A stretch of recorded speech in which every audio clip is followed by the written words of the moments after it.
இது இயற்கையாக நடக்கக்கூடியது. இயற்கையை அது அந்த அந்த பிரச்சனையை தூண்டுகின்ற வேலையை மனித சமூகம் செயல்படுது. ஸோ நம்மளுடைய கட்டுமானங்கள அது அது புரிந்து கொண்டு அதுக்கு ஏற்ற மாரி தான் இருக்கும் நம்மளும். ஆனா நம்ம என்ன பண்றோம், அதுக்கு எதிர்த்து செயல்படுறோம். ஓகே. அத இன்னும் தூண்டி விடுகின்ற வகையில் செய்றோம். ஸோ அப்படியான பாதிப்புகளுமே நடந்துட்டு இருக்கு. அப்போ ம். உலக அளவுல நாம இன்னைக்கு என்ன செய்யணும்னா, அர்பனைசேஷன நாம இப்போ அ க என்ன சொல்றது, ரிவ்யூ பண்ண வேண்டிய ஒரு தேவை இருக்கு. ம். ம். நம்ம அர்பன் அப்படிங்கிறது கண்மூடித்தனமா போயிட்டே இருக்கோம். அர்பனைசேஷன் அப்படிங்கிறது தான் இருக்கும். இப்போ இந்த அர்பனைசேஷன் அப்படிங்கிறத எந்த அளவுக்கு இந்த மாறி வருகின்ற சூழலுக்கு ஏற்ற மாரி, இப்போ இந்த மாரி இயற்கை பேரிடர்களை தாங்கி நிற்கின்ற வகையில் நம்மளுடைய அர்பனைசேஷன் இருக்குதா? ம். அப்ப அதற்கான கட்டுமானங்களை எப்படி கொண்டு வர்றது? ஏன்னா ஓகே. இப்ப நமக்கு பிக்கஸ்ட் சேலஞ்ச் என்னன்னா, பாப்புலேஷன் எக்ஸ்பேண்ட் ஆயிட்டே போயிட்டு இருக்கு. ம். கிட்டத்தட்ட 8 பில்லியன் மக்கள் இருக்காங்க பூமி எங்க. இவர்களுக்கு எல்லாருக்குமே நம்ம வீடு குடுக்கணும் அப்படிங்கிற ஒரு நிலைமை வந்திருக்கு.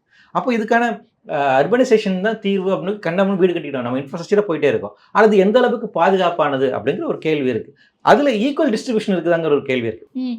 சரிசமமாக எல்லாம் வரேன். அப்ப இந்த கேள்விகளை அட்ரஸ் பண்ணி அதுக்கேத்த மாரி கட்டுமானங்கள் வருவது தான் சரியா இருக்கும். அப்படி இல்ல நம்ம இத தொடர பண்றோம் அப்படின்னா, இந்த மாரி இயற்கை பேரிடர்கள் இன்னும் அதிகமான பாதிப்புகளை தான் உண்டாக்கும்.